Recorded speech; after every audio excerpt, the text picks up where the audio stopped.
But if you're going to be in a major regional war anyway on two fronts, I believe that Netanyahu thinks there's no way I'm going to let this moment pass. If my planes are in the air, if our young men and women are on the ground fighting for our survival, then we're going to also go take out the very people that are deciding to do this, funding this, arming, planning, training. We're going to go cut off the head of the snake, and that's the leadership and the nuclear program in Iran. Why exactly has President Biden sent a second nuclear-powered aircraft carrier strike group to the Eastern Mediterranean?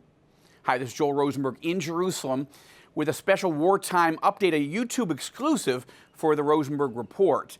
And I want to talk about this question because it's not immediately obvious why a second strike group, aircraft carrier strike group, is heading into the Eastern Mediterranean.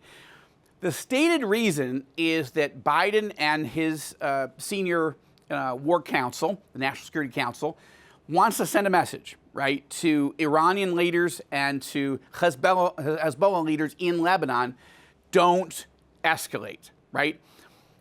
But what if they do? Okay, I mean, let's be clear. Those aircraft carrier strike groups are not preparing for an American attack on Gaza, on Hamas. That's an Israeli mission. And it's hard actually to imagine at the moment a situation in which the United States attacks Hezbollah in Lebanon. Is that why Biden is sending those aircraft carriers? Because if Iran orders Hassan Nasrallah, the commander of Hezbollah in Lebanon, to start shooting much more powerful missiles and precision-guided munitions at Israel from the north, is Biden really going to go attack or join Israel in attack to wipe out Hezbollah as we simultaneously try to wipe out Hamas? I don't think so. And it's possible. It may be that they're trying to, again, I mean, the stated reason is they just want to send a message. But what Iran and Nasrallah have to calculate is, what's the message? Like who cares? Biden's weak. Putin didn't hesitate to go into Ukraine, right? The Taliban didn't hesitate to take over Afghanistan. Hamas didn't hesitate to go into slaughtering people in southern Israel. So who cares about aircraft carrier strike groups? I want you to think about another possible scenario that's cooking right now. Now, let's remember that President Biden describes himself as a Zionist. What is a Zionist? I mean, it's a dirty word for many people, but it's not a dirty word. It comes from the Bible. Right behind me is Mount Zion, right? This is Jerusalem, and Mount Zion literally and symbolically in the Bible represents the city of Jerusalem and by definition, the nation of Israel. Okay, so President Biden calls himself, and has for decades, a proud Zionist, okay, which means he believes in the biblical and moral and ethical right for Israel, for Jews to resettle and rebuild the ancient homeland here in Israel, right? Okay, that's true about Biden, but I would say he's somewhat bipolar on his Middle East policy. What I mean by that is, on the one hand, he was trying to give $6 billion to the Iranian regime. Now, the money hasn't transferred yet. It's in an account. The Iranians can draw down on it, but they haven't yet. And now, because of this attack, Biden is reconsidering whether he's going to let the Iranians have that money. But a few weeks ago, he wanted to give Iran $6 billion. Okay, $6 billion to the worst terrorist regime in the region. The funder, the trainer, the arms provider for all of these terrorist groups, starting with Hamas, also Hezbollah, and the Houthis in Yemen. Okay, so on the one hand, Biden doesn't seem to get how dangerous Iran is and is willing to give them billions and billions. You'll recall that in the previous Obama-Biden administration, they gave about $150 billion in cash to the Iranian regime. Like, as though that was going to somehow cause Iran to stop doing terrorism. It didn't do that. Or stop pursuing advanced nuclear technology to get them ready to build nuclear weapons. It didn't stop that either. And yet Biden seems convinced that if you beg, cajole, have enough cappuccinos, I don't know what, and give a lot of money to the Iranian regime, the terror masters in Tehran, that somehow they'll be nicer. That's one part of his thinking about the Middle East. But the second part, the truth is, President Biden actually genuinely loves Israel. And I believe that this attack has brought his sort of pro-Israel, sort of passion for Zionism and Israel's right to exist, Israel's right to defend itself and have a close U.S.-Israeli alliance. It's brought that up to the fore. And that's a good thing.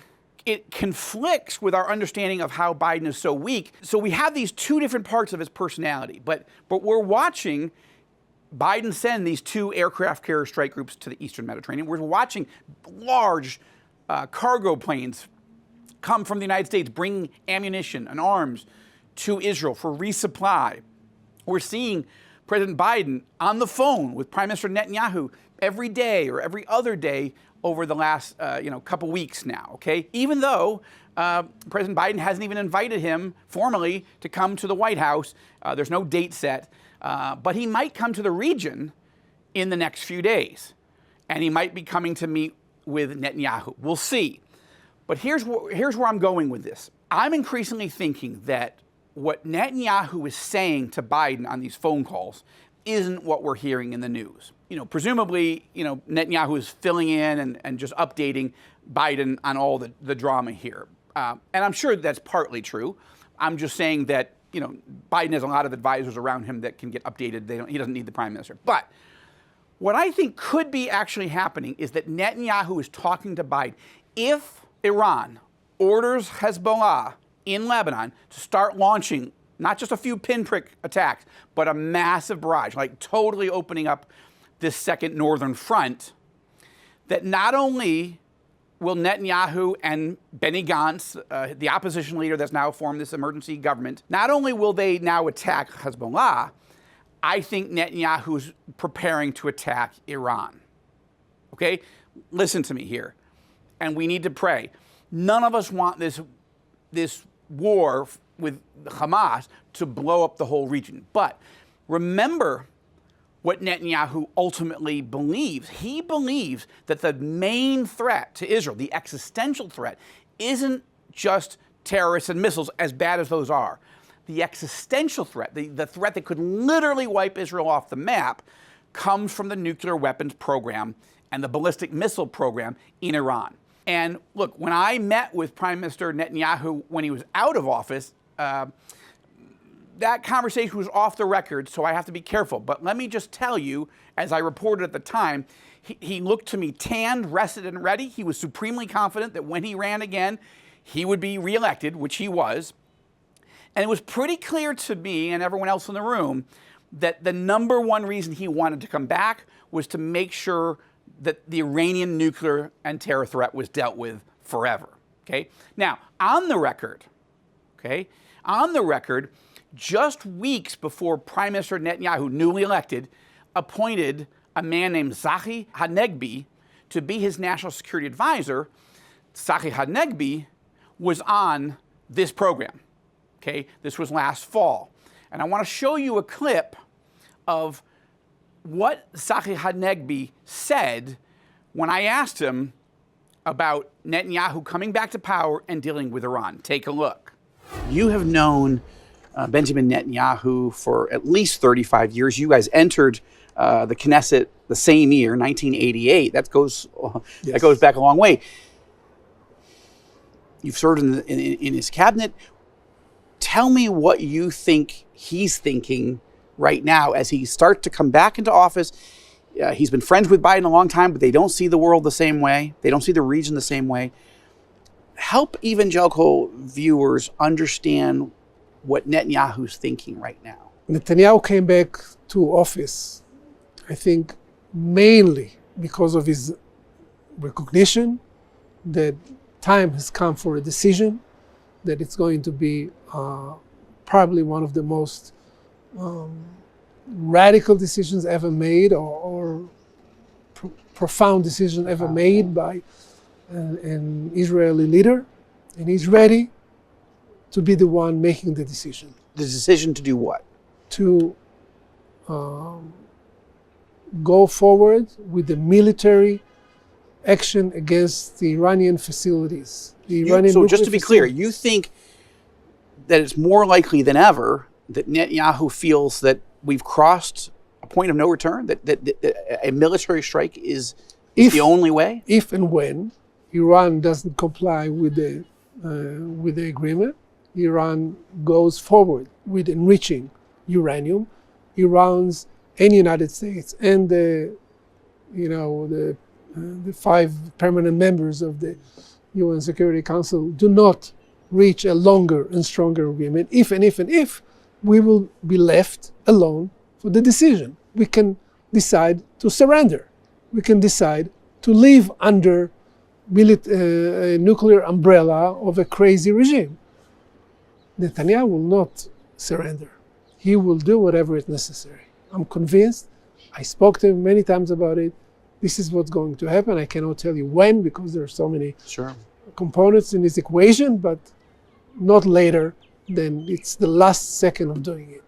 And you think that Netanyahu is actively calculating when and if that's actually going to happen?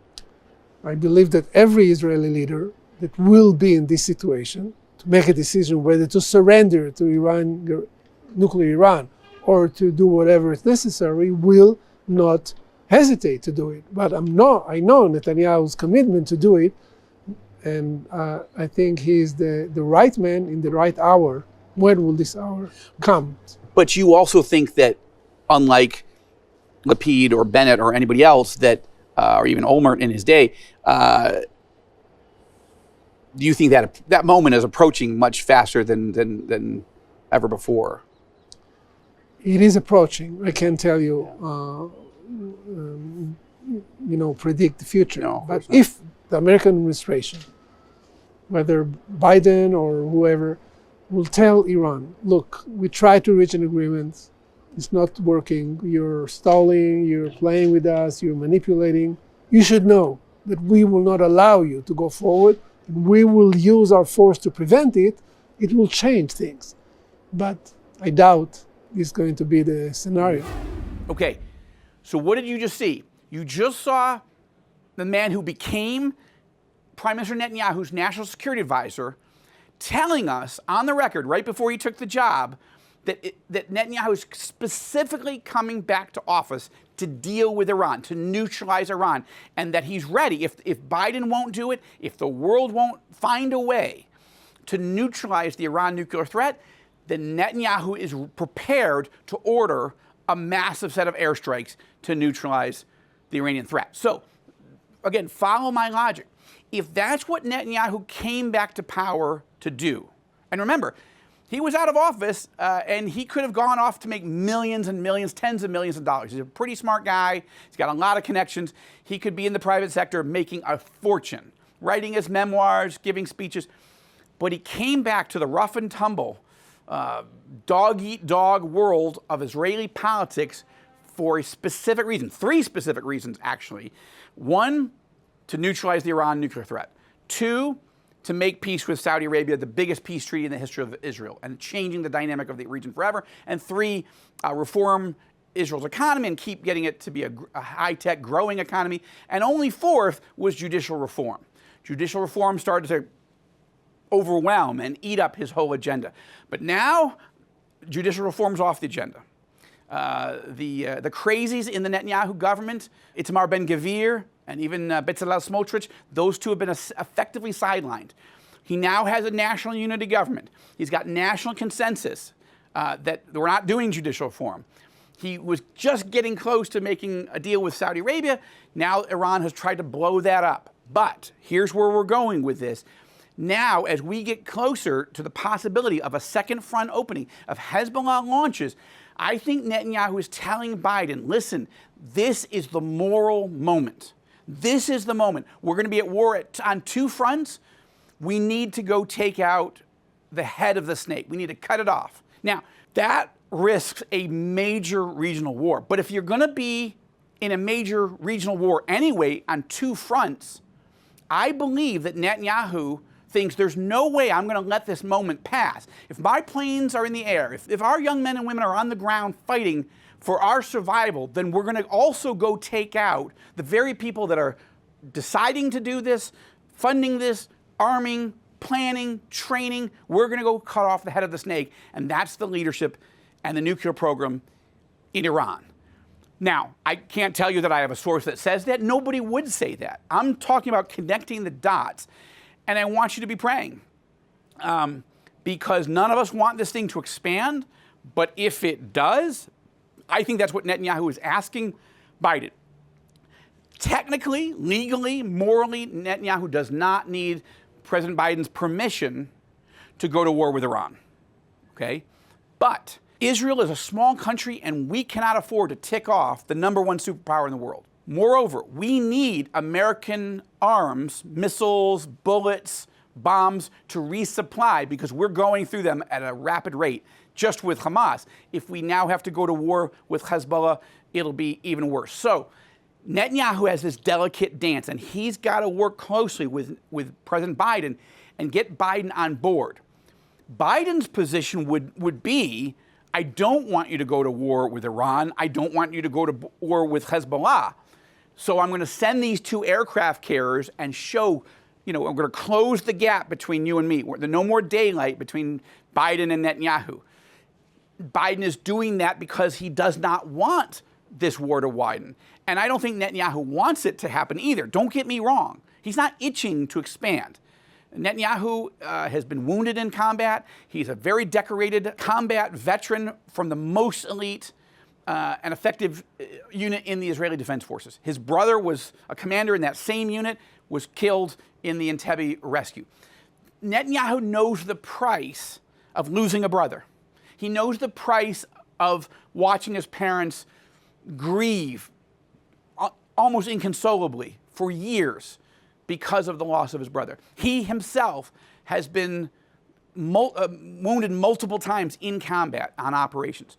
He's not itching for a war, but if this war comes, I believe he wants to go all in and take care of it all at once. And the question is, what is Biden saying? But I think the fact that Biden has moved those 2 aircraft carriers and may be coming to Israel later this week, they're talking about possibly Friday or the weekend, things are getting interesting. And I just want you to know that there are things happening behind the scenes that you're not thinking about yet, because this isn't your day-to-day job. But I've been writing thrillers about this, about what if this, what if that. I played out a lot of war games. Plus, as my novels have been read by 3 former CIA directors and the Vice President of the United States and the King of Jordan and the Crown Prince of Saudi Arabia, I've gotten to spend time with a lot of these people asking, what about this? What about that? So again, I want to be clear. I'm not saying that I have a source or multiple sources that say that Netanyahu is asking Biden for the green light to go all in and take out the leadership in Iran. But I believe that's what he wants to do if he has to. Only if he has to.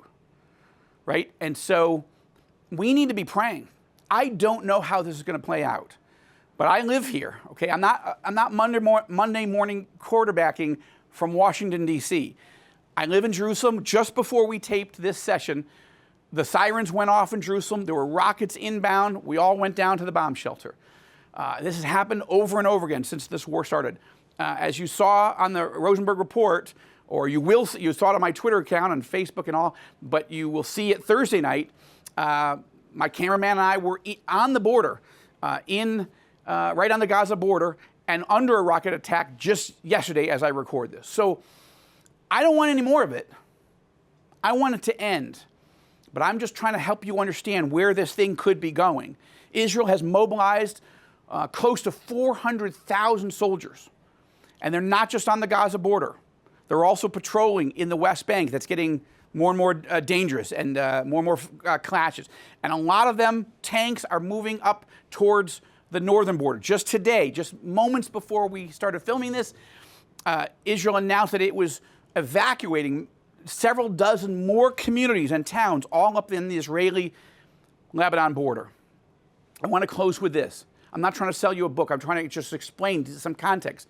When I wrote The Jerusalem Assassin several years ago, 4 or 5 years ago, what was it about? It was about a Saudi leader who says it's time for me to make peace with Israel, but I need an American president to broker the deal, right? And as that gets set into motion, what happens? Iran and all of its proxy forces move to try to blow up the deal, okay? Because the Iranian leadership cannot even imagine something worse than the Saudis making peace with Israel. It will change this region forever. And now they're playing the very cards I worried about in that book. And what was the next book after the Jerusalem Assassin? How did it play out? A second Lebanon war, or a third actually, where thousands and thousands of powerful missiles were coming in from Lebanon, pounding Israel. And of course, Marcus Riker gets captured and taken deep behind enemy lines. This is my concern. These are my fears, but that's my sense. I've met Netanyahu 23, almost 24 years ago. I've been watching him closely ever since. I've met with him multiple times. I know the team around him. Watch for the possibility that if Hezbollah unleashes, Israel is going to war with Iran. Let's be praying for God's will to be done, and that we would, even if we walk through the valley of the shadow of death, we will fear no evil. This is Joel Rosenberg in Jerusalem for the Rosenberg Report and this YouTube exclusive.